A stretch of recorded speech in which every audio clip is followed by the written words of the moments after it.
गुरुर्ब्रह्मा गुरुर्विष्णुः गुरुर्देवो महेश्वरः गुरुः साक्षात् परं ब्रह्म तस्मै श्री गुरवे नमः। व्यासं वसिष्ठनप्तारम्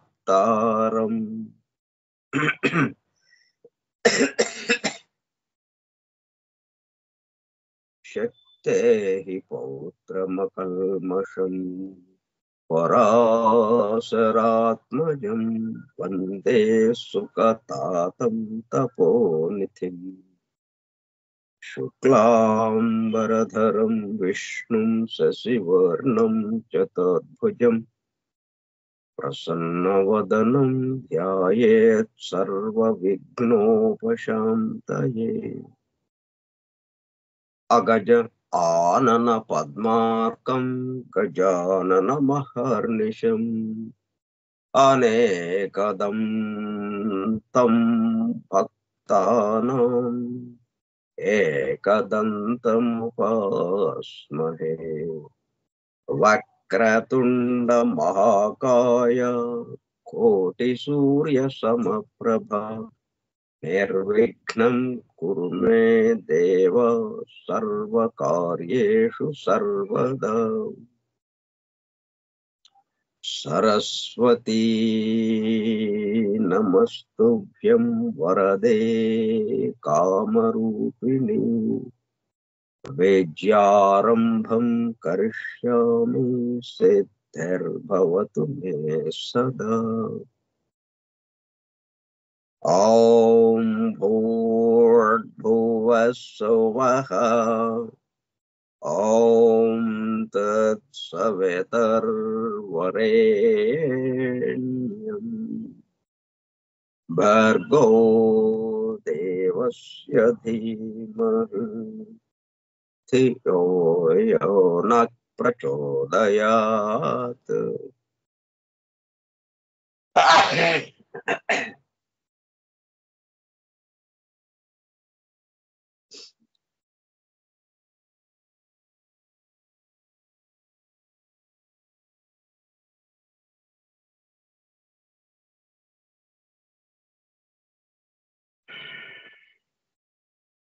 వాసుదేవ కార్యక్రమ పరిచయ పత్రం.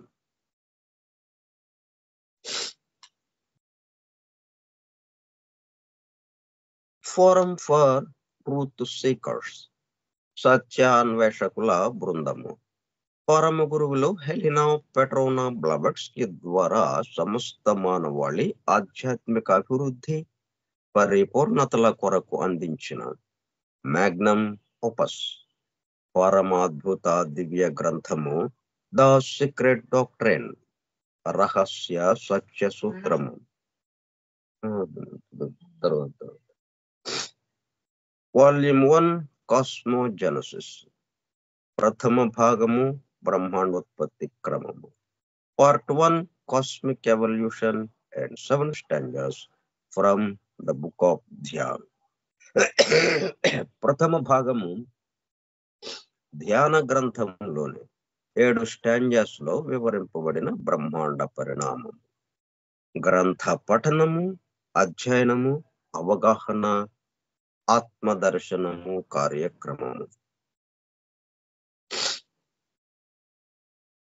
The secret doctrine Skype group లో సుదూర ప్రాంతాలు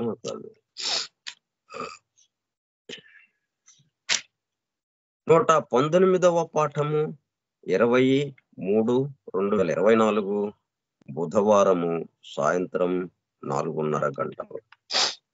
the secret doctrine Skype group లో సుదూర ప్రాంతాల్లో ఎవరింట్లో వారు హాయిగా విశ్రాంతి తీసుకుంటూ ఏకకాలంలో ఒకేసారి ఏమి చేస్తున్నాము, వింటున్నాము. ఏమి వింటున్నాము? శాస్త్ర సాంకేతిక రంగంలో ఎంతో వేగముగా పురోగమిస్తున్న ప్రస్తుత కాలంలోని మానవాళి అదే వేగముతో ఆధ్యాత్మిక రంగంలో కూడా పురోగమించుటకు వీలుగా ప్రపంచంలోని అన్ని జాతుల, మతముల పవిత్ర గ్రంథములలో పొడుపు కథల రూపంలో అర్థము అయ్యి అవనట్లుగా ఉన్న సృష్టి రహస్యములను, సృష్టి అమెరికా కూర్పును బహిర్గతం చేసి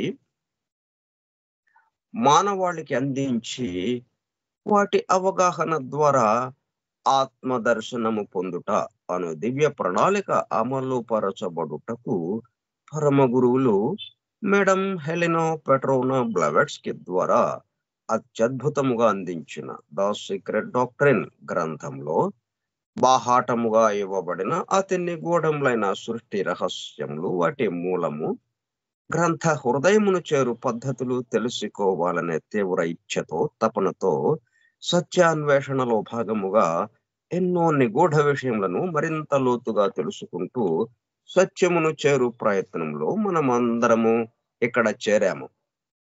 దానితో పాటు ఆధునిక విజ్ఞానం యొక్క దృష్టి పథము నుండి తప్పిపోయిన తత్వదర్శన అన్వేషణలో అనగా సత్యాన్వేషణ కొరకు కూడా ఈ గ్రంథము దగ్గరకు వచ్చాము. The true student of the secret doctrine is a జ్ఞానయోగి అని తన చివరి రోజులలో మేడం బ్లవెట్స్కీ అన్న మాటలను నిజం చేయటానికి మనమందరము జ్ఞానయోగిగా అవుటకు కూడా ఇక్కడ చేరాము.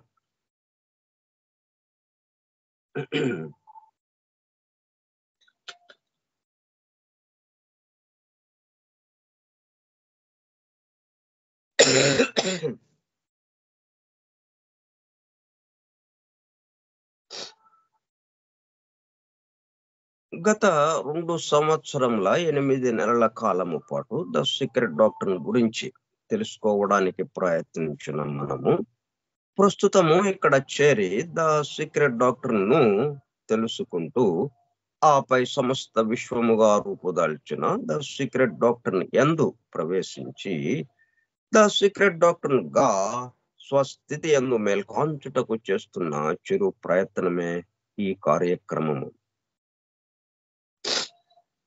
ఈ దివ్య జ్ఞాన మహాయజ్ఞ కార్యక్రమంలో పాల్గొని చెవియొగ్గి వినుచున్న, అనగా ఉళ్ళంతా చెవులు చేసుకుని వినుచున్న ప్రియ సత్యాన్వేషక సోదర శ్రోతలందరకు నమస్కారం. ఒక ఉపనిషత్తులోకి వెళ్ళిన, వేదం వెళ్ళిన, ఋగ్వేదము, యజుర్వేదము, సామవేదము, అథర్వణ వేదము, ప్రపంచంలోని అన్ని జాతులకి సంబంధించిన, అన్ని మతాలకి సంబంధించిన పవిత్ర గ్రంథాలు, ఆ సంప్రదాయాలకి సంబంధించిన గ్రంథంలోకి వెళ్ళిన ఇవే విషయాలు ఉంటాయి. కాకపోతే ఇంత వివరంగా వాటిల్లో ఇవ్వలేదు. మొట్టమొదటిసారిగా ద సీక్రెట్ డాక్టర్ లో పూర్తి వివరంగా ఒక సైంటిస్ట్ తన పరిశోధన ఎట్లాగైతే మొత్తం బాహాటంగా చెప్తాడు, తన పరిశోధన ఫలితాన్ని, అట్లాగా పూర్తి వివరాలతో ఇక్కడ మనకు అందివ్వబడింది.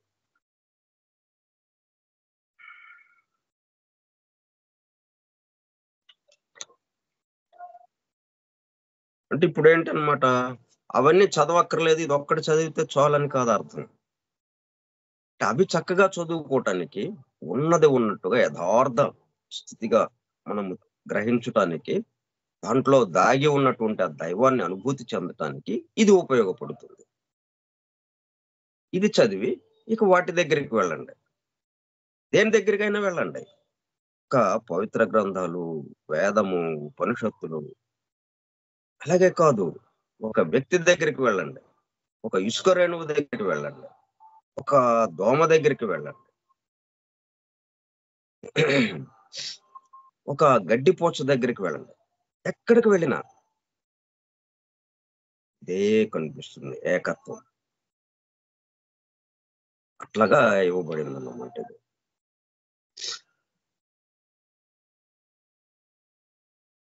అని బెసెంట్ ప్రసాదించిన universal prayer invocation. O hidden life vibrant in every atom. Oh, hidden light shining in every creature. Oh, hidden love embracing all in oneness. May each who feels himself as one with thee know he is also one with every other.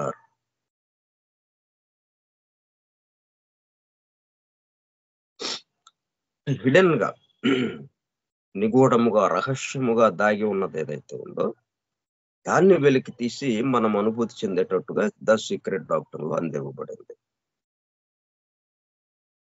అదే మిగతా ఏ గ్రంథాలు చదివినా అంత స్పష్టంగా మనం అనుభూతి చెందలేం. మనము ఉపదేశ దీక్ష తీసుకోవాలి. గురువు మనకి దాంట్లో ఉన్నటువంటి రహస్యాలని అందచేయాలి. ఆ రహస్యాలు మనలో మేల్కొనేటట్టుగా గురువు మనకి ఉపదేశం చేయాలి, మంత్రదీక్ష ఇవ్వాలి. ఇట్లా ఈ పద్ధతుల ద్వారా మాత్రమే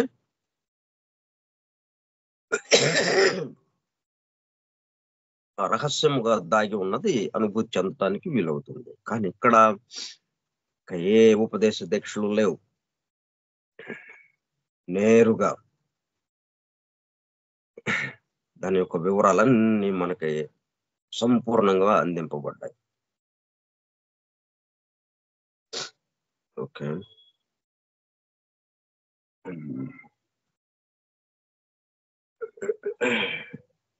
మనం స్టాంజా 1 లో ఉన్నాం. మొత్తం 7 స్టాంజెస్ సంబంధించి బ్రహ్మాండ పరిణామాన్ని వివరించారు. ఆ 7 స్టాంజెస్ లో మొదటి స్టాంజాలో ఉన్నాం మనం. ఒక్కొక్క స్టాంజాలో మళ్ళీ శ్లోకాలు.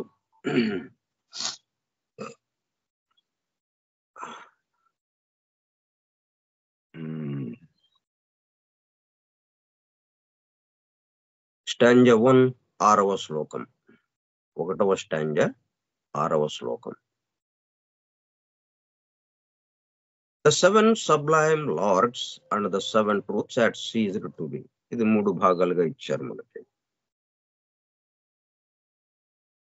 And the universe, the son of necessity, was immersed in Paranishpanna, absolute perfection, Paranirvana, which is Angrab. సాధ్యులు అనే పురాణ వాంగ్మయము వ్యవహరించుతున్న సర్వాంతర్యామి యొక్క ముద్దు బిడ్డలైన అత్యున్నత సూక్ష్మ రూపంలోనున్న విశ్వ దేవతలు లేక విశ్వ ప్రభువులు 7 మరియు వారి నుండి ఒక్కొక్క పరివర్తనలో, ఒక్కొక్క రౌండ్ లో ఆ రౌండ్ హెడ్ గా ఉంటూ ఒక్కొక్క బోధిసత్వుని ద్వారా వెలువడే 7 మహాసత్యములను ఇప్పుడు మనకి 4 గ్రేట్ ట్రూత్స్ అందివ్వబడ్డాయి. ఇంకా 3 మనకి అందివ్వాల్సిన అవసరం ఉంది. వాటి వాటి కార్యకలాపములు నిలుపుదల చేయబడి స్తంభింపబడినవి.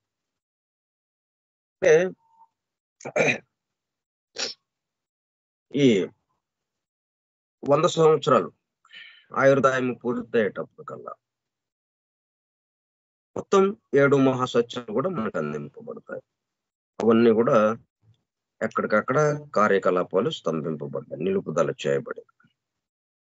And the universe, the son of necessity, was immersed in Paranishpanna, absolute perfection, Paranirvana, which is Angrab. ప్రళయ సృష్టి స్థితుల ఆవశ్యకత కలిగిన తనయుడు అనే విశ్వము వ్యక్త అవ్యక్త స్థితులకు అతీతమైన పరనిష్పన్న లేక పరనిర్వాణ స్థితి అనే మహామన్వంతర పరిపూర్ణ స్థితి యందు సంయోగము చెంది ఉన్నది, కలిసిపోయి ఉంది. తర్వాత మూడో భాగం, to be out breathed by తత్ which is and yet is not was.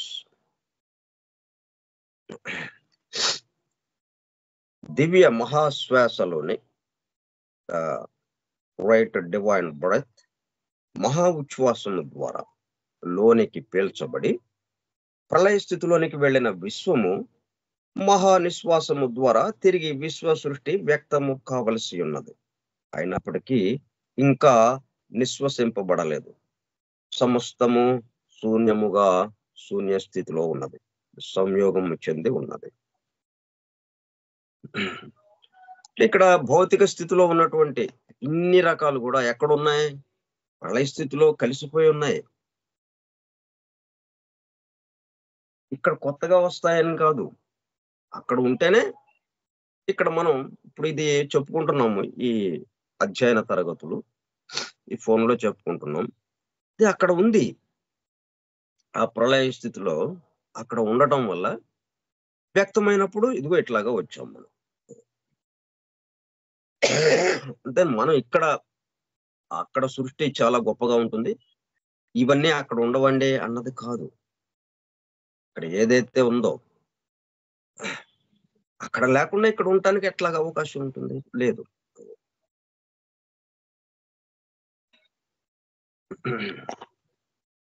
ఇప్పుడు మూడో భాగానికి సంబంధించి మనం విషయం తెలుసుకుంటున్నాం. ఆ కామెంటరీలోకి వెళ్ళాం.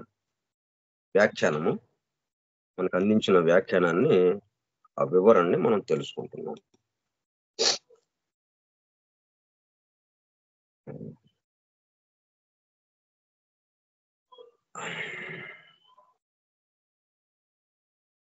According to a precept in the Prasanga Madhyamika teaching, precepts అంటే దైవాజ్ఞకి సంబంధించి, నీతికి సంబంధించిన విధి.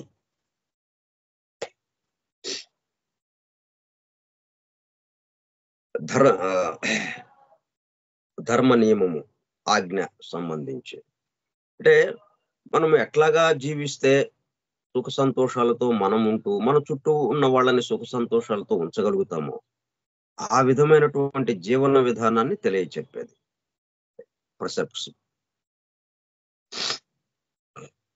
దాంట్లో నుంచే గోల్డెన్ స్టైర్స్ కూడా మనకు వచ్చింది, సువర్ణ సోపానాలు కూడా. ఇట్లా ఆ ప్రిసెప్ట్ ఎక్కడది? మాధ్యమిక ప్రసంగ. మాధ్యమిక ప్రసంగ అంటే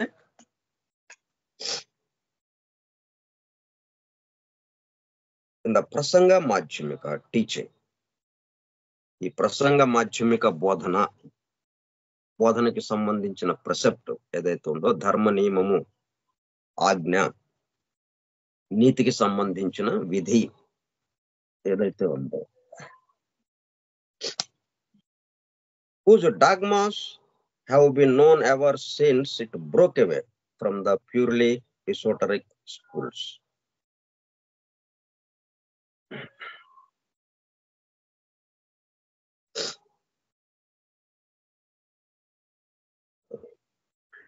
ఈ ప్రసంగ మాధ్యమిక గురించి ఈ విషయం కొంత తెలుసుకుందాం.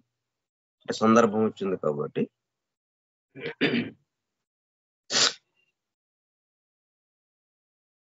మనకి ఈ బౌద్ధ మతానికి సంబంధించింది ఇది. అంటే బౌద్ధ మతానికి సంబంధించి మహాయానము, హీనయానము రెండు ప్రముఖంగా ఉన్నాయి. ఇంకా చాలా సంప్రదాయాలు ఉన్నాయి, రకరకాల సంప్రదాయాలు. దాంట్లో కూడా ప్రముఖంగా మహాయానము, హీనయానము. ఇది ఇట్లా రెండుగా ఎప్పుడు వచ్చింది అంటే కనిష్కుడు పరిపాలనా కాలంలో. అంటే అప్పటికే కొట్టుకుంటున్నారు వీళ్ళిద్దరు.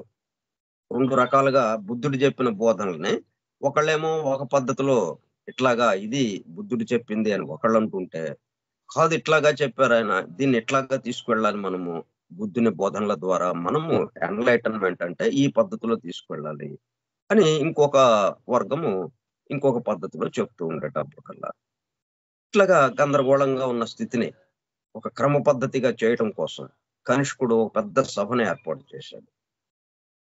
అంటే క్రీస్తు శకము 72 సంవత్సరంలో చేసి అందరిని కూర్చోబెట్టి ఎవరిది వాళ్ళది, ఓకే పర్లేదు, ఇద్దరు ఒక ఏకాభిప్రాయానికి రావాల్సిన అవసరం లేదు. మీరు చెప్పేది మీరు చెప్పండి, వీళ్ళు చెప్పేది వీళ్ళు చెప్తారు. అయితే ఇద్దరు ఒకళ్ళ మీద ఒకళ్ళు దుమ్మెత్తి పోసుకోవడం లేకుండా, ఇదిగో ఈ పద్ధతి ద్వారా మేము వెళ్తున్నాం, బుద్ధుడి యొక్క బోధనల నుంచి ఆ సారాంశాన్ని మేము ఇలాగ అందుకుని ఈ పద్ధతిలో మేము వెళ్తున్నాం.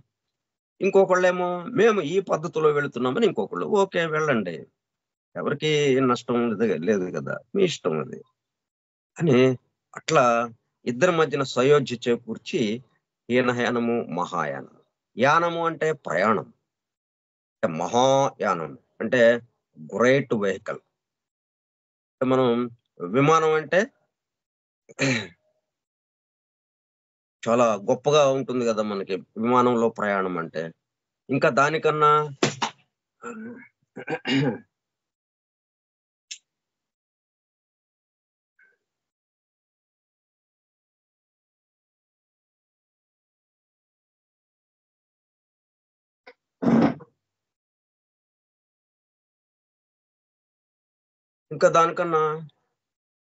సొంత విమానం.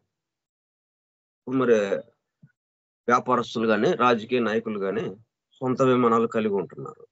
ఆ సొంత విమానాలు మనకి సొంత కారు ఉన్నట్టు, సొంత స్కూటర్ ఉన్నట్టుగా వాళ్ళకి సొంత విమానం ఉంది.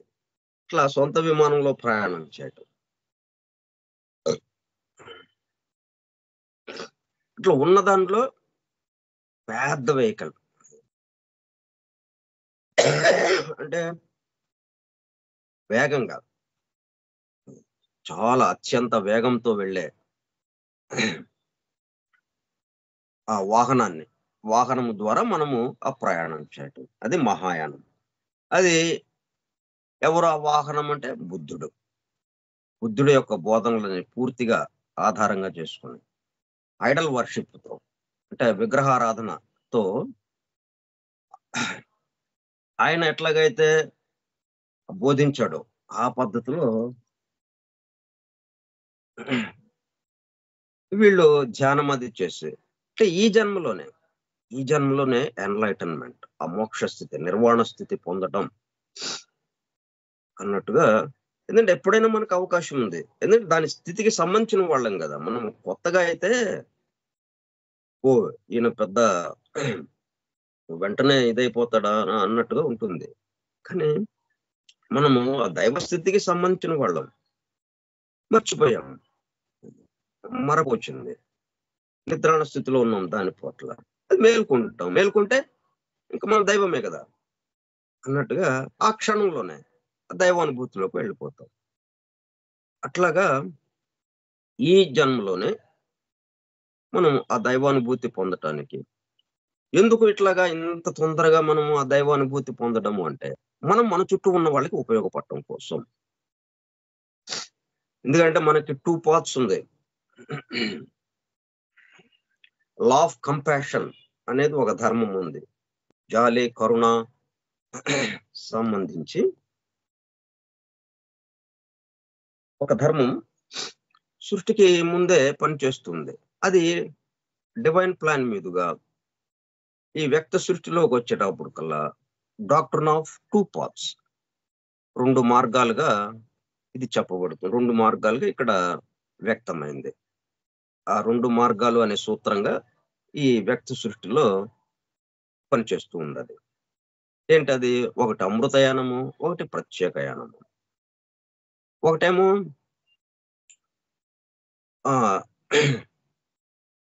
ఇద్దరు కూడా ఆ మోక్ష స్థితి కోసమే, ఆ దైవానుభూతి కోసమే, ఏకత్వానుభూతి కోసమే ప్రయత్నిస్తారు.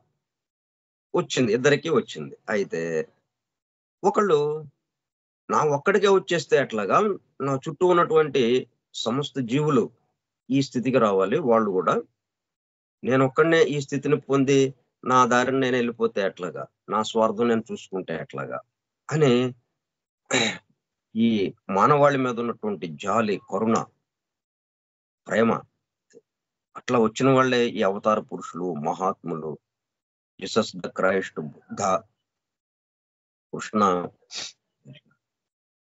వీళ్ళందరూ ఇట్లాగా వచ్చి మన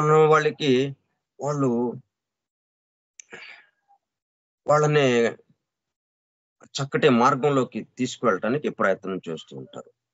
అది ఒక పద్ధతి. అది ఈ మహాయానంకి సంబంధించిన పద్ధతి అన్నమాట. రెండో పద్ధతి ఉంది. వాళ్ళ గోల ఎందుకండి మాకు? ఇప్పుడు నేనేదో నా సంగతి నేను చూసుకోవాలి కానీ ఊళ్ళో వాళ్ళ సంగతి నాకెందుకు?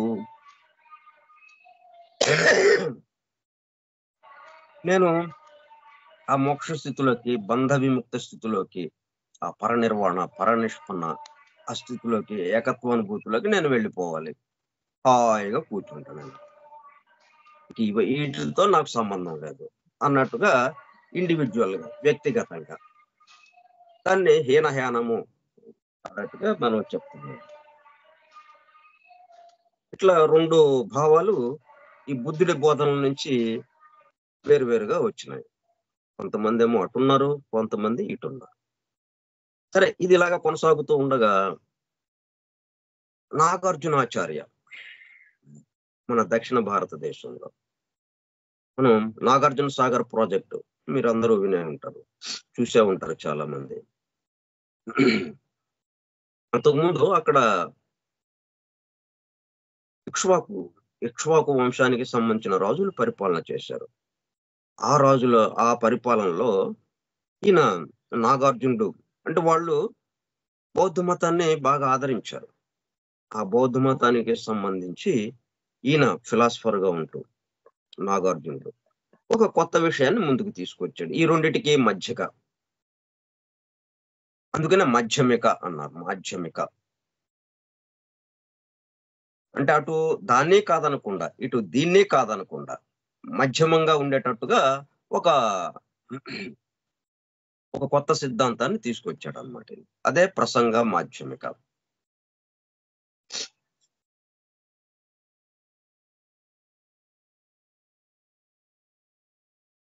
అంటే మనకి విషయాలు అందింపబడతాయి. అందింపబడ్డ విషయాల్ని ఎన్ని రకాలుగా మార్పులు చేసుకుంటాము చూడండి. అందిందాన్ని అందినట్టుగా అలాగా కొనసాగించలేము. సృష్టి యొక్క ఈ స్థూల జగత్తు యొక్క తమాషా అది. అప్పటికప్పుడు అది రాంగ్ వేలో వెళ్ళటానికి, తప్పుడు దారిలో వెళ్ళటానికి, అంటే ఆ ఏకత్వానుభూతికి కాకుండా అనేకత్వం అన్న దాంట్లోకి వెళ్ళటానికే మనం ప్రయత్నం చేస్తుంటాం. వాళ్ళు ఇచ్చింది ఏకత్వానికి సంబంధించి. ఎవ్వరు వచ్చినా గాని, ఏ మతస్థులు, ఏ ప్రవక్త, ఏ అవతార పురుషులు, ఏ మహాత్ములు ఎవరు వచ్చినా ఏకత్వానికి సంబంధించి చెప్తూ ఉంటారు. వింటాం మనం. వాళ్ళు ఉన్నంత వరకు బాగానే ఉంటుంది. వాళ్ళు ఎంతకాలం ఉంటారు? కొంతకాలం ఉంటారు, ఇంకా దేహం విడిపిస్తారు. విడిచిన తర్వాత ఇక బయలుదేరుతాయి రకరకాల వాదాలు. ఇది ఒక వాదం అంటారు. కాదండి ఆయన అట్లా చెప్పాడు అంటారు. ఆయన అడగటానికి ఆయన లేడు ఇక్కడ. ఇట్లాగా ఉంటుంది అన్నమాట. భారతీయ బౌద్ధ సన్యాసి మరియు తత్వవేత్త నాగార్జున ఈయన ఎప్పుడు 150, 250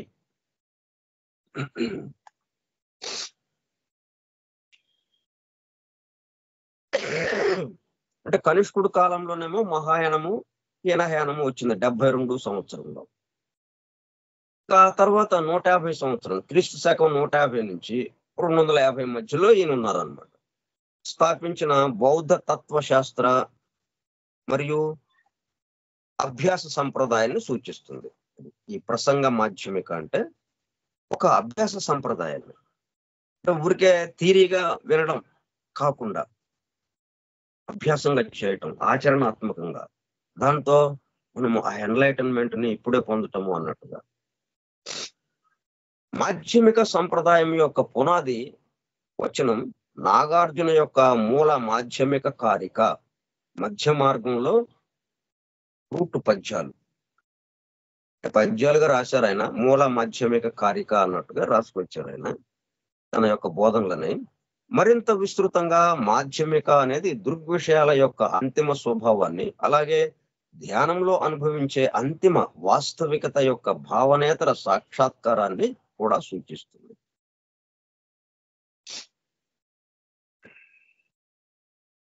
ఏకత్వానుభూతిలోకి వెళ్ళటం ఆ ధ్యానం ద్వారా ఏం జరుగుతుంది? ధ్యానము ముందేమో మనం గమనించే వాళ్ళంగా ఉంటాం. ఉచ్ఛ్వాస నిశ్వాసాల మీద ధ్యాస పెట్టండి అనే అదొక పద్ధతి. శ్వాస మీద ధ్యాస అంటే మనం చూసేవాళ్ళం ఉండాలిగా, మనకన్నా వేరుగా ధ్యాస ఆ శ్వాస ఉండాలి.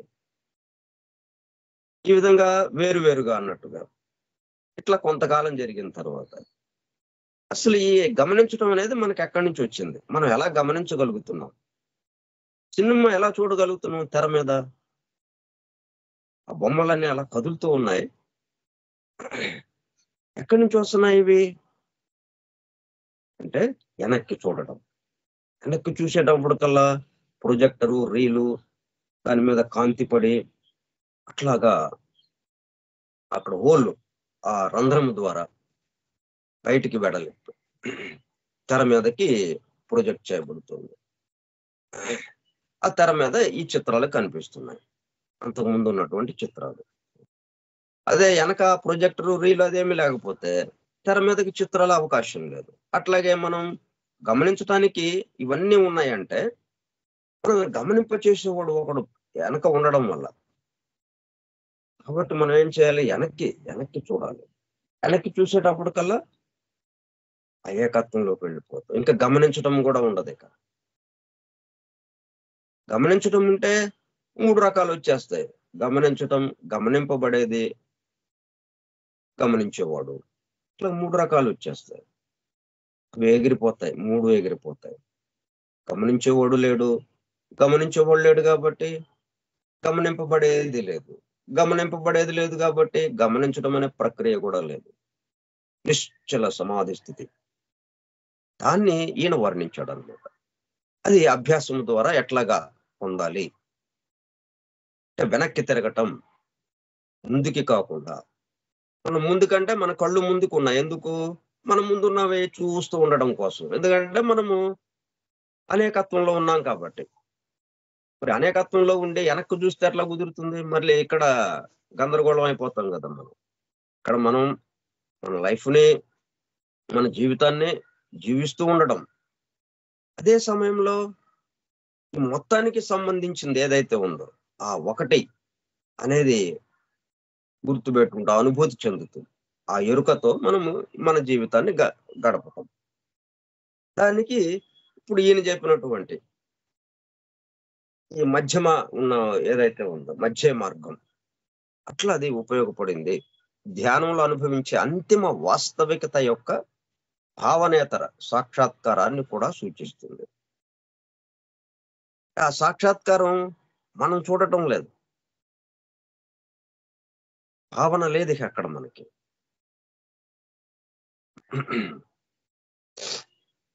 మాధ్యమిక middle way or centrism, otherwise known as Shunyavada అంటే ఎంప్టీనెస్ డాక్టరేట్.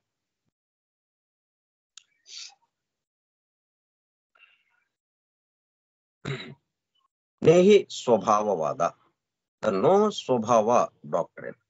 స్వభావం లేదు, స్వభావ మన యొక్క భావం లేదు. మనం ఫీల్ అయ్యేది ఏదైతే ఉందో ఆ భావము ఇక్కడ లేదు. ఇంకా ఎందుకని లేదు? మనం లేము ఇక్కడ. అటువంటి స్థితిలోకి వెళ్ళేటట్టుగా ఆయన చక్కటి మార్గాన్ని అందించాడు అన్నమాట. To A tradition of Buddhist philosophy and practice founded by the Indian Buddhist monk and philosopher Nagarjuna. అక్కడ మహా విశ్వవిద్యాలయం ఒకటి ఉండేది, జైపురి. ఇప్పుడు విజయపురి అనే దాంతోనే అక్కడ పేరుతో ఉంది, విజయపురి సౌత్ అని అంటాం. నాగార్జున సాగర్ అని అంటూ, అంటే ఆయన పేరే పెట్టారు అక్కడ ఆ ప్రాంతానికి, ఆ డ్యామ్ కూడా ఆయన పేరే పెట్టారు. బట్టి ఆ ప్రాంతం విజయపురి రాజ్యం కాబట్టి విజయపురి అనే ఊరి పేరు కూడా విజయపురి అని పెట్టారు.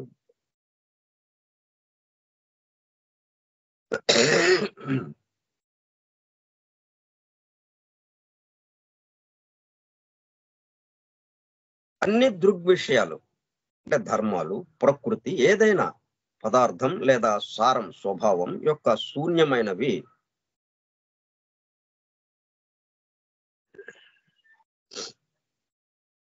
తనకు తను ఏదైతే ఉందో అది శూన్యము అన్నట్టుగా. దాని నుంచి వచ్చేటప్పుడు కల్లా ఇవన్నీ మనం అనేకత్వంగా, భిన్నత్వంగా తెలియటం, ఘనమైన మరియు స్వతంత్ర ఉనికిని ఇవ్వగలవు. అవి ఆధారపడి సహ ఉద్భవించాయి. కానీ ఈ శూన్యత కూడా శూన్యం.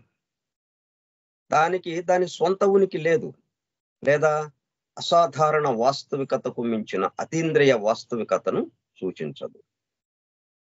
A transcendental reality beyond or above phenomenal reality. మనం వ్యక్త సృష్టికి సంబంధించి, ఫినామినల్ అంటే మన భౌతిక దృగ్విషయానికి సంబంధించి పంచేంద్రియాలకు అందేది ఏదైతే ఉందో మనం దాన్ని ఫినామినల్ అంటాం. నోమినన్, అట్లా 2 పదాలు మనకు వస్తుంటాయి. నోమినన్ అంటే సూక్ష్మంగా, అంటే దానిగా ఉన్నాము మనము అన్నట్టుగా, దానికి అదే ఆధారము అన్నట్టుగా. మిగతా అన్ని అది ఆధారంగా మిగతా అన్ని ఉన్నాయి. ఏదైతే మొత్తం సమస్తానికి ఆధారంగా ఉందో అట్లా ఒకదాని మీద ఆధారపడి ఉన్నది మొత్తం ఫినామినల్. తనకి తనే మిగతా అన్నిటికీ ఆధారంగా నిలబడి, తనకు తను ఆధారం లేదే కాదు, తనే అన్నిటికీ ఆధారం, అది నోమినల్. అట్లాగా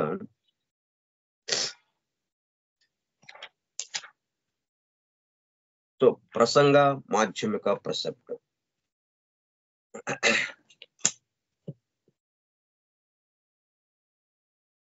Teaching whose dogmas have been known ever since it broke away from the purely esoteric schools.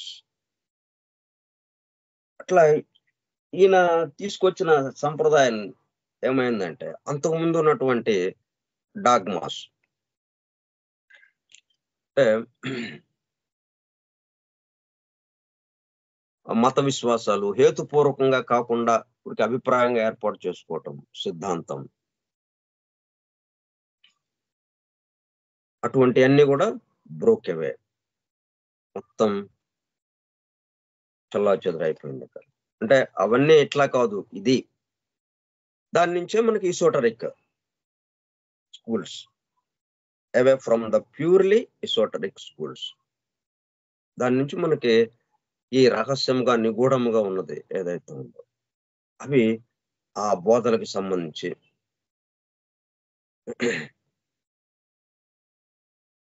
ఆ సంప్రదాయాలకి సంబంధించి మనకు అందుబాటులోకి వచ్చినాయి. సి డెన్గరెన్ మణి కుంభం, the book of the 10,000 precepts. మొత్తం 10,000 రాశాడు ఆయన. ప్రెసెప్ట్స్ ఎన్ని ఉన్నాయి? 10,000 ఉన్నాయి. Also consult Wassilieff's der Buddhism.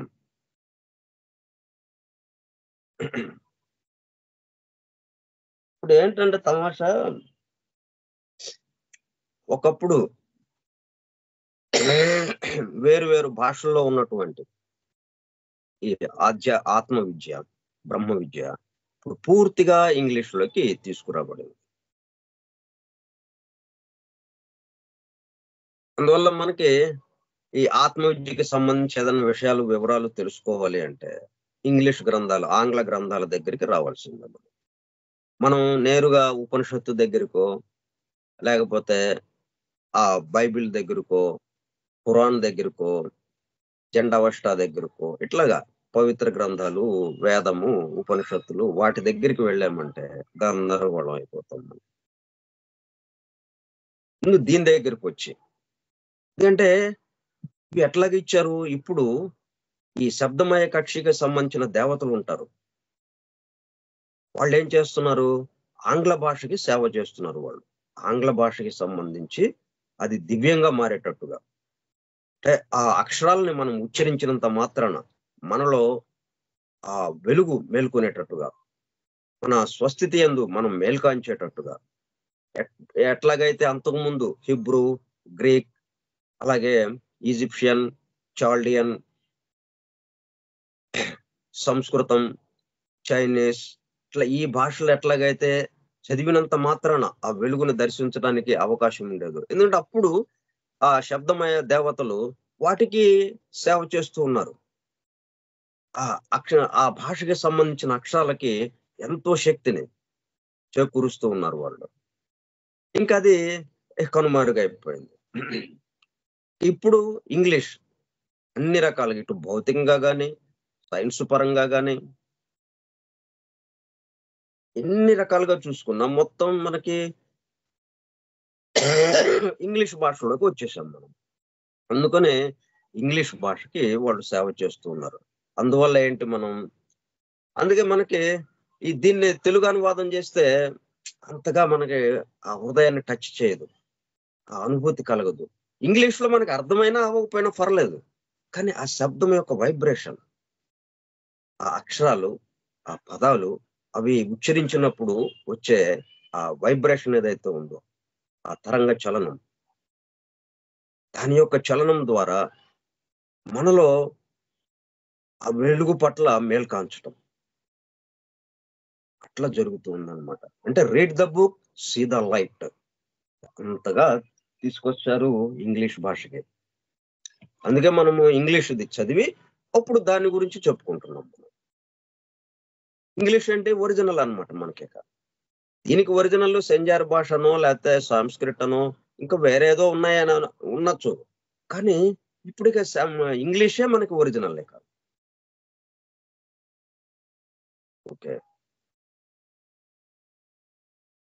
our ideas in short on duration and time are all derived from our sensations according to the laws of association.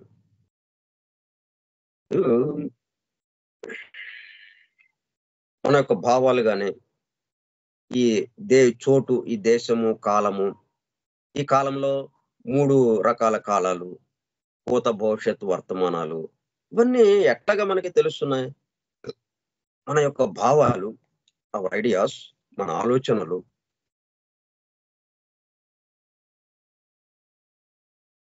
On duration, in short on duration and time. ఇప్పుడు మనం ప్రళయ స్థితిలో ఉన్నాం. ప్రళయ స్థితిలో ఉండేటప్పుడు కల్లా మనకి కాలం తెలియటం లేదు, కాలం స్తంభించిపోయింది అన్నట్టుగా ఉంది. కానీ కాలం తిరుగుతూనే ఉంది. కాలం తిరగకపోతే ఆ మోషన్, ఆ కదలిక, ఆ చలనము లేకపోతే మనము ఆ తర్వాత ఇది పూర్తి చేసుకొని, ఈ ప్రళయ స్థితిని పూర్తి చేసుకుని ఆ సృష్టి స్థితిలోకి వెళ్ళటానికి అవకాశం లేదు. మనము ప్రళయ స్థితి నుంచి సృష్టి స్థితిలోకి వెళ్ళాలి అంటే లా ఆఫ్ మోషన్, చలన ధర్మము, నిరంతర చలన ధర్మం జరుగుతూనే ఉంది. చలనం ఉంది అంటే టైం ఉన్నట్టే కదా, డ్యూరేషన్ ఉన్నట్టే కదా. వీటికి సంబంధించిన మన భావాలు ఆర్ ఆల్ డిరైవ్డ్, ఎక్కడి నుంచి వస్తున్నాయి ఇవి? Sensations according to the laws of association.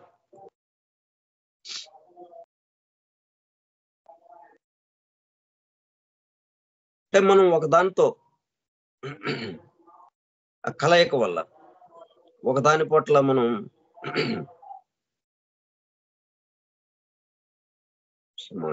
A group of people are organized, సహవాసము, అసోసియేషన్, ఆ కలయిక ద్వారా ఏం జరుగుతుంది? ఒక దాంతో మనము కలిసేటప్పుడు కల్లా according to the laws of association, అదొక ధర్మం ఉంది. అంటే మనము దేని పట్ల కలిస్తే ఆ ధర్మం మనకు వచ్చేస్తుంది. మనం ఏకత్వానికి కలిసిపోతే ఏకత్వంగా మారుతాం, అనేకత్వానికి కలిసిపోతే అనేకత్వంగా మారుతాం. మన అసోసియేషన్ దేని వైపుకుంటే దానిగా మారుతాం. ఈ సెన్సేషన్స్, ఈ పంచేంద్రియాలకి సంబంధించి మన దృగ్గోచరం అవుతున్నవి, ఇవన్నీ కూడా లాస్ ఆఫ్ అసోసియేషన్ ఆధారపడి మన యొక్క భావాలన్నీ, మన యొక్క ఆలోచనలన్నీ వేటికి సంబంధించి డ్యూరేషన్ అండ్ టైం, కాల పరిమాణము, కాలము, వీటికి సంబంధించి భూత భవిష్యత్ వర్తమానాలు వాస్తవంగా లేదు. భూత భవిష్యత్ వర్తమానాలు లేవు. కానీ ఇక్కడికి వచ్చేటప్పుడు కల్లా స్థూలంగా మనకి ఈ మూడు తప్పనిసరిగా ఉంటాయి. ఏమీ లేనట్టుగా ఉన్నది, ఒకే కాలముగా ఉన్నది, మూడు రకాలుగా మారిపోయింది.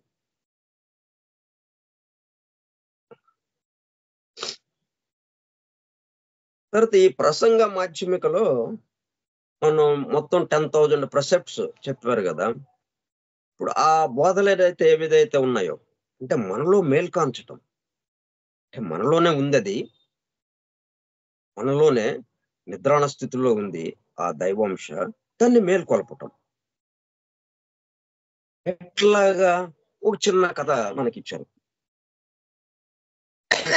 అది చెప్పుకుంటే మనం అంటే ఈ మొత్తానికి మనకి ఒక స్పష్టమైన అవగాహన వస్తుంది. మనలోనే ఉన్నాయి, ఇవన్నీ నిద్రాణ స్థితిలో ఉన్నాయి, అవి మేలు కాంచాలి, బయట ఎక్కడ ఏమీ లేదు అంటుంటే మనకి అంతగా అర్థం కావటం లేదు. మనలో ఉండటం ఏంటంటే మొత్తం చుట్టూ ఉంటే, ఇప్పుడు హిమాలయ పర్వతాలు అక్కడెక్కడో ఉన్నాయి, అక్కడికి వెళ్తే గానీ మనకి దాని యొక్క గొప్పతనము, ఆ కేదార్నాథను, లేకపోతే చార్ధాము, లేకపోతే శంబళ, శ్రావస్తి, కలాప గుహలు, ఇట్లాగా వాటి యొక్క గొప్పతనము మనం అక్కడికి వెళ్ళకుండా మన దగ్గరే మనలోనే ఉన్నాయి అవి అని అంటే ఎట్లాగా అని కొంచెం అనుమానంగా ఉంటుంది.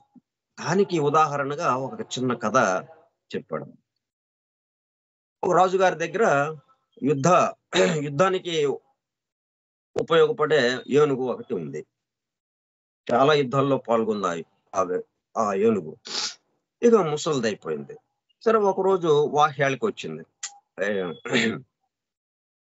అట్లా షికారుగా అటు తిరుగుతూ ఒక చోట బురదగా ఉంటే నీళ్లు ఉన్నాయి కదా అనుకుని ఆ నీళ్ళని చిమ్ముకోవడం కోసం దాంట్లోకి దిగింది. అది కాస్త అది ఊబి, దాంట్లో దిగితే మనం బయటికి రాలేం. ఇదంతా సంకేతంగా ఉంటుందన్నమాట. ఆ ఊబి ఏంటన్నమాట, మనం అనేకత్వానికి సంబంధించింది. అనేకత్వానికి వెళ్ళిపోయామా ఇక మళ్ళీ మనం బయటికి రాలేము అన్నట్టుగా ఆ ఊబిలో కూరుకుపోతాం. ఏమాత్రం ప్రయత్నం చేసినా మరింత లోతుకి వెళ్ళిపోతాం. పైకి వద్దామని, దాని నుంచి బయటపడదామని అనుకుంటే ఇంకొంచెం లోపలికి వెళ్ళిపోతాం. అట్లా అది దాదాపు సగం మునిగిపోయింది. అప్పుడు రాజుగారు, ఈ మంత్రి, అలాగే మిగతా రాజ్యానికి సంబంధించిన వారందరూ అక్కడ చేరారు. అదంటే చాలా ప్రేమ అందరికీ.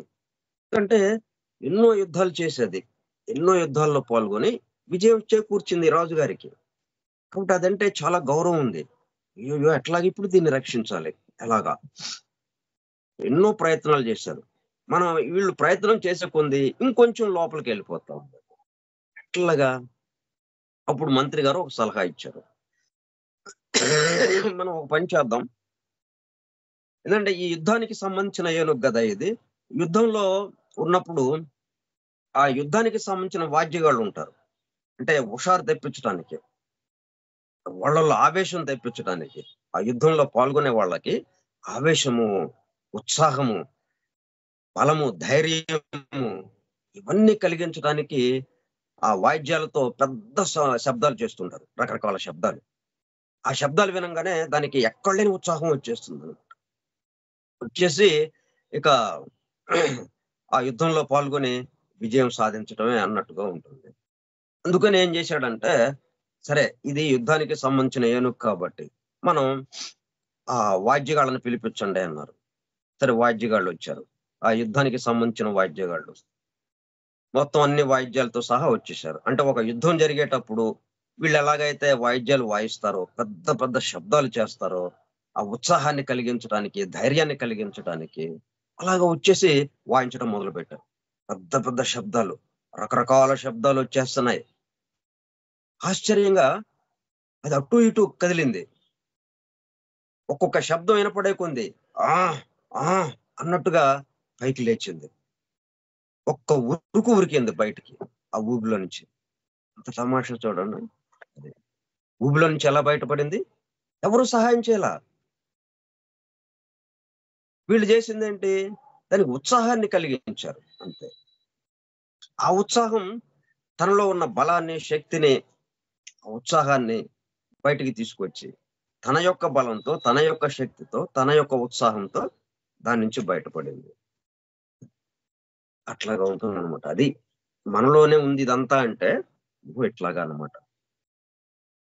మనం నిద్రాణ స్థితిలో ఉన్నాం. ఆ ఊబిలో ఇరుక్కుపోయి ఉన్నాం. ఆ ఊబిలో నుంచి రావాలి అంటే ఇట్లాగా ఇవి చదువుతూ ఉండడం. ఈ ఆత్మవిద్యకి సంబంధించి ఈ సృష్టి రహస్యాలకి సంబంధించి, ఈ సృష్టి యొక్క అమరిక కూర్పుకి సంబంధించి ఆ విషయాలు వింటూ ఉండేటప్పుడు కల్లా read the book, see the light. ఆ అమరిక కూర్పు ఎప్పుడైతే మనకి దర్శనీయమైందో ఆ వింటూ ఇక్కడ చదువుతుంటే అది వింటూ ఎప్పుడైతే దర్శనీయమైందో వెంటనే దాని నుంచి బయటపడటం. మనం ఏదైతే అనేకత్వంలో ఉన్నామో, భిన్నత్వంలో ఉన్నామో దాంట్లో నుంచి ఏకత్వంలోకి వెళ్ళిపోవటం. అక్కడే ఉంది. ఏకత్వము అక్కడే, భిన్నత్వము అక్కడే. 2 వేరువేరుగా లేవు. ఆ భిన్నత్వమే ఏకత్వంగా మారిపోతుంది అంతే. అంత తేలికైపోతుంది అన్నమాట. అది బుద్ధుడి యొక్క బోధనలు గాని, అలాగే ఈ మాధ్యమిక ప్రసంగ అనే దానికి సంబంధించి గాని నాగార్జునుడు బోధించినటువంటి విషయాలు గాని, ఆయన సంప్రదాయం ఏ సంప్రదాయం అయితే పెట్టాడో అవి గాని ఈ మాదిరిగా అన్నమాట. అందుకనే 10,000 ప్రిసెప్ట్లు రాశాడు. 10,000 దైవాజ్ఞలుగా, ఆ నీతికి సంబంధించిన విధులుగా ఇట్లా రాస్తూ వచ్చాడు ఆయన.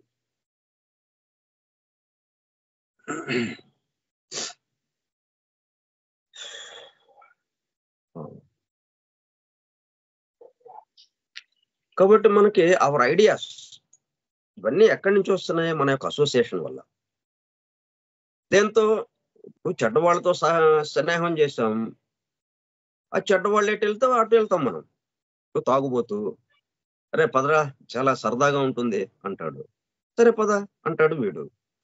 వాడు మామూలుగా వీడు తాగాలనేది ఏమి లేదు వీడికి.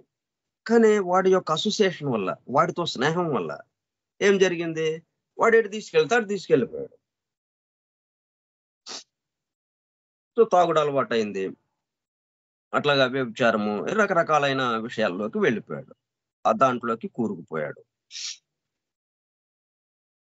అట్లాగే ఒక మహాత్ముడు ఉన్నాడు. ఆయనతో కలిసి ఒక సోషల్ వర్కర్‌గా, అంటే ఆయన ఏంటి?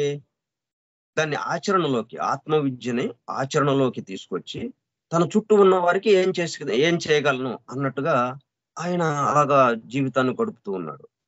అతనితో స్నేహమైంది. అతనితో తిరుగుతూ ఉన్నాడు. తన యొక్క నా కోసం అన్నదాన్ని తన చుట్టూ ఉన్న వారి కోసం అనేది మారిపోయింది ఆయన్ని చూసి. ఆ అసోసియేషన్ ద్వారా. అదే అసోసియేషన్, అదే స్నేహము, అదే కలయిక ఎటు తీసుకెళ్తుంది? ఎవరితో అసోసియేషన్ అయ్యామో అటు తీసుకెళ్తుంది. అనేకత్వం అయితే అనేకత్వము, ఏకత్వం అయితే ఏకత్వం. అట్లాగా according to the laws of association.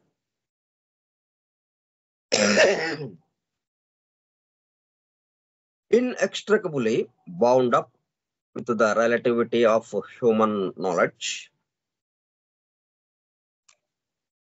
Inextricably మిక్కిలి చిక్కైన అన్నమాట. చాలా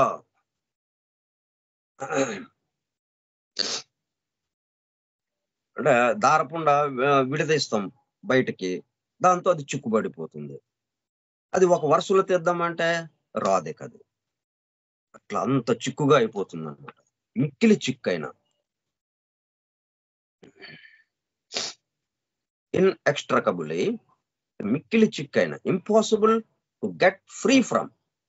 ఇక దాంట్లో నుంచి మనం బయటికి రావడం అంటే అంత సామాన్యమైన విషయం కాదు.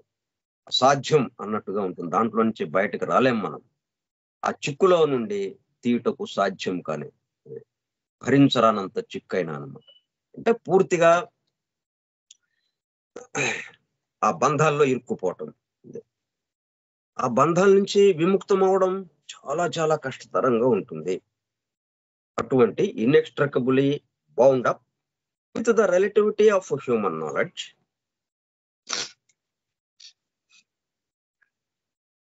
అంటే ఎక్కడికి మనం హ్యూమన్ నాలెడ్జ్ అంటే మనకి ఆ పరిమితమైనటువంటి మనకి అంతవరకు ఈ పంచేంద్రియాలకి ఏదైతే ఉంటుందో అంతవరకు ఆలోచిస్తూ అంతవరకే పరిమితమై ఆ హద్దు ఏర్పరిచినట్టుగా బౌండప్ హద్దు ఏర్పరిచినట్టుగా with the relativity of human knowledge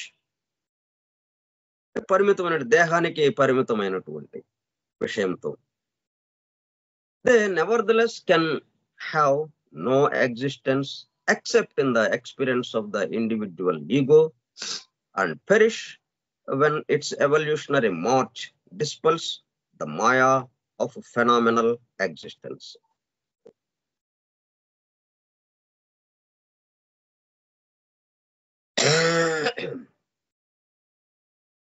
ఆ దేహాత్మకి సంబంధించిన individual ego, the experience of the individual ego, ఆ దేహాత్మకి సంబంధించిన అనుభవాలుగానే ఉంటుంది కానీ ఇదంతా they nevertheless can have no existence except in the experience of the individual ego. వాస్తవంగా అక్కడేం లేదు. ఏకత్వంలో అనేకత్వంగా మనం భావిస్తున్నందువల్ల ఏవేవైతే ఉన్నాయో అవన్నీ ఏకత్వంలో మళ్ళీ మొత్తం ఎగిరిపోతాయి కదా. అనేకత్వము అనే హద్దు ఏర్పాటు చేసుకున్నాం కాబట్టి, పరిమితమయ్యాం కాబట్టి అప్పుడు ఏం జరిగింది, రకరకాల అనుభవాలు వస్తూ ఉన్నాయి. ఈ రోజు రేపు కనుమరుగైపోతూ మొత్తం ప్రతి పని మనల్ని బంధిస్తుంది తిరిగి. మళ్ళీ ఇంకొక పనికి అది ప్రేరణ కలిగిస్తుంది. ఇట్లాగా క్రమక్రమంగా మరింతగా కూరుకుపోతూ ఉన్నాం. కానీ వాస్తవంగా ఇవన్నీ ఉన్నాయా? లేవు. కెన్ హ్యావ్ నో ఎగ్జిస్టెన్స్, దాని ఉనికి లేదు. ఎక్సెప్ట్, కానీ ఎక్కడుంది ఉనికి? మనం in the experience of the individual ego, మనం ఏదైతే ఈ దేహాత్మక పరిమితం అవటం వల్ల ఇవన్నీ మనకి ఉన్నట్టుగా భావన కలుగుతుంది. And perish when its evolutionary March. అయితే ఇవి అలాగే ఉండిపోతాయా? ఆ ఏనుగు అలాగే ఉండిపోయిందా? తీశారు బయటకు వచ్చింది అది ఏనుగు, తనకి తనే దాంట్లో నుంచి బయటపడింది అది, ఆ ఊబిలో నుంచి. అట్లాగే మనం ఈ బంధ స్థితిలో నుంచి విముక్తము అయ్యే పరిస్థితి మనకుంది, దాని నుంచి విడిపడే స్థితి.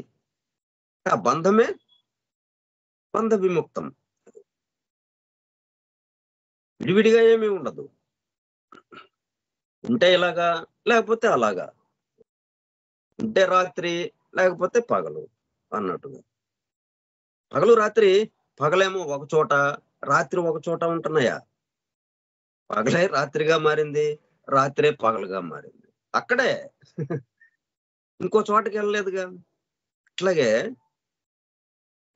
బంధస్థితి అదే, ఇది ఇండివిజువల్ యుగగా మనము ఆలోచనలు చేస్తున్నప్పుడు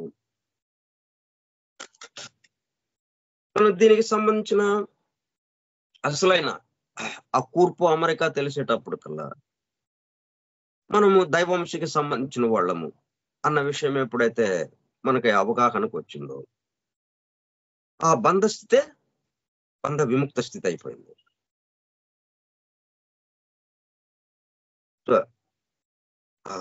అండ్ పెరిష్ అంటే పెరిష్ నాశనం అయిపోవటం, నశించటం, క్షయించటం, ఏది ఆ బంధస్థితి అది పెరిష్ నశించిపోయి when its evolutionary march dispels the Maya.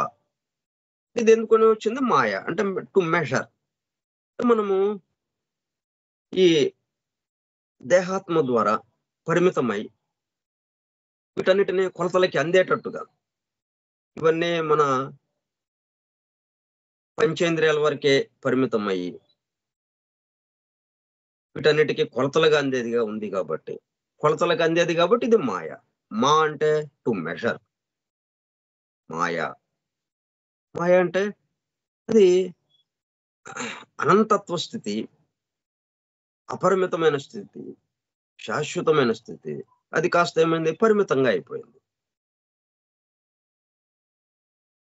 And perish when its evolutionary march dispels the మాయా.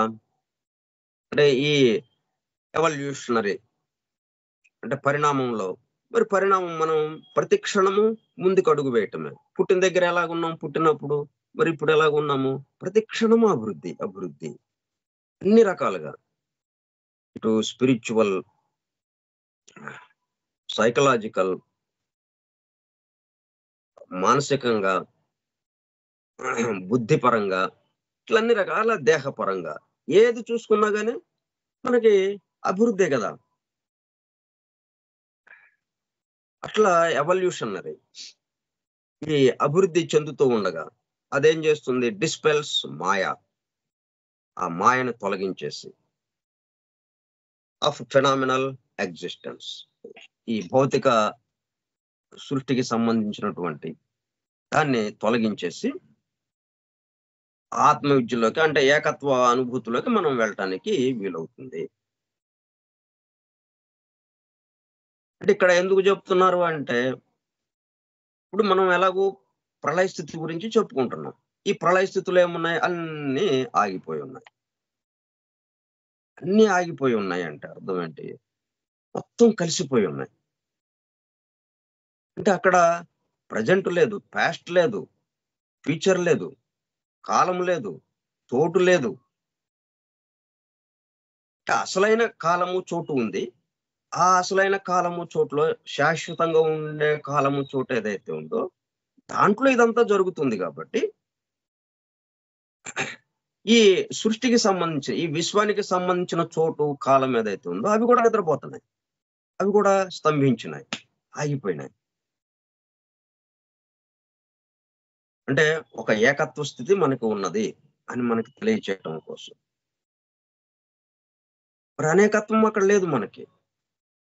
అనేకత్వం ఎక్కడ వస్తుంది, ఈ ఈ స్థూల జగత్తుకి వచ్చినప్పుడు మాత్రం స్థితి భేదం చేత మనకు అనేకత్వం దర్శనమవుతుంది. దాంతో మనం పరిమితం అయిపోతున్నాం.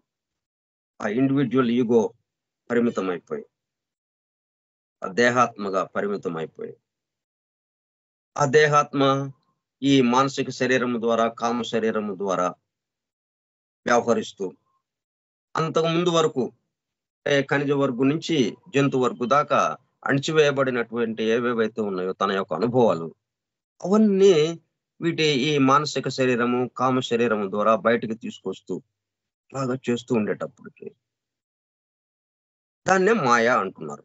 To measure. తనకి ఏదైతే అక్కడ తనకి లేదు అని తను పొందటానికి వీల్లేనిగా ఏదైతే ఉందో అది ఇప్పుడు పొందటానికి ప్రయత్నం చేస్తుంది. అంటే ఊబిలోకి వెళ్ళిపోయినట్టుగా అయిపోయింది అనమాట. ఆ ఊబిలో నుంచి మనల్ని బయటకు తీసుకురావడం కోసమే ఈ జీవాత్మ వచ్చింది. ఈ దేహాత్మని ఆ ఊబిలో నుంచి బయటకు తీసుకురావడం కోసం, ఆ ఏకత్వానుభూతికి వెళ్ళటం కోసం ఈ జీవాత్మ, ఆ మూడో జీవ ప్రసారానికి సంబంధించిన జీవాత్మ ఇప్పుడు దీంట్లోకి ప్రవేశించింది. దాని ద్వారా ఇప్పుడు ఇది ఆ ఎవల్యూషన్ ద్వారా అంటే ఆ పరిణామ అభివృద్ధి ద్వారా క్రమక్రమంగా ఆ మేల్కాంచుతూ మన యొక్క స్వస్థితిలోకి వెళ్ళి మాయని డిస్పెల్ చేయటం, మాయని తొలగించటం జరుగుతుంది. ఆ ఫినామినల్ ఎగ్జిస్టెన్స్ ఏదైతే ఉందో స్థూల జగత్తుకి సంబంధించినటువంటి ఉనికి, అయితే అట్లాగని స్థూల జగత్తు లేకుండా పోయిందా, ఉంది. స్థూల జగత్తు చక్కగా ఉన్నట్టుగా అలాగే ఉంది. కానీ అంతకుముందు స్థూల జగత్తును ఎలాగో చూసాము, అనేకత్వంగా చూసాం, ఒకదానికొకటి సంబంధం లేనట్టు చూసాం. దానివల్ల ఏంటి, నా కోసం అన్నాం. ఇప్పుడు ఈ మొత్తం ఒకటే ఇన్నిట్లోనూ వ్యాపించి ఉంది అన్న భావన వచ్చింది. దాంతో మన చుట్టూ ఉన్న వారి కోసం అన్న దాంట్లోకి వచ్చేసాం. ఇంకా భావబంధాలు లేవు, ఇంకా బంధాలు లేవు కాబట్టి బంధ విముక్తము లేదు. అటువంటి స్థితిలోకి మనం నెమ్మదిగా ఈ ఎవల్యూషన్ ద్వారా అట్లాగే ఎవల్యూషన్ ద్వారా అంటే ఎప్పుడుకో ఒక క్రమాభివృద్ధి. అది ఎన్ని యుగాలు పడుతుందో, ఎన్ని చైన్ పీరియడ్స్, ఎన్ని స్కీమ్ ఆఫ్ ఎవల్యూషన్, ఎన్ని సోలార్ సిస్టమ్స్ పడుతుందో తెలియదు మనకి. అయితే అట్లాగని ఇప్పుడు అప్పుడు దాకా మనం ఆగాల్సిందనా? అక్కర్లేదు. ఇప్పుడే ఈ క్షణంలోనే మనము ఆ స్థితిని అనుభవించవచ్చు. ఎందుకంటే ఆ స్థితికి సంబంధించిన వాళ్ళం కాబట్టి. అందుకు ఈ గ్రంథాలు మనకు అందించింది. వీటిని చదవడం ద్వారా, అధ్యయనం చేయటం ద్వారా, అవగాహన చేసుకోవటం ద్వారా మనం ఆత్మ దర్శనాన్ని పొందడానికి వీలవుతుంది. సరే, మిగతా విషయాలు మనం మళ్ళీ వచ్చే సోమవారం నాడు చెప్పుకుందాం. అంటే 6వ శ్లోకం కొంచెం ఇంకొక 2-3 లైన్లు ఉంది. అది చెప్పుకొని తర్వాత 7వ శ్లోకంలోకి వెళ్దాం. స్టాంజా 1లో 7వ శ్లోకంలోకి మనం తర్వాత వెళ్దాం. ఓకే. స్వస్తి ప్రజాభ్యః పరిపాలయంతాం న్యాయేణ మార్గేణ మహిం మహిషాః గోబ్రాహ్మణేభ్యः శుభమస్తు నిత్యం లోకాః సమస్తాః సుఖినో భవంతు. లోకాః సమస్తాః సుఖినో భవంతు. లోకాః సమస్తాః సుఖినో భవంతు. ఓం శాంతి శాంతి శాంతి. ఓపికగా ఉన్నటువంటి సోదర సత్యాన్వేష కపూర్ ధన్యవాదం. Thank you all. Thank you, sir.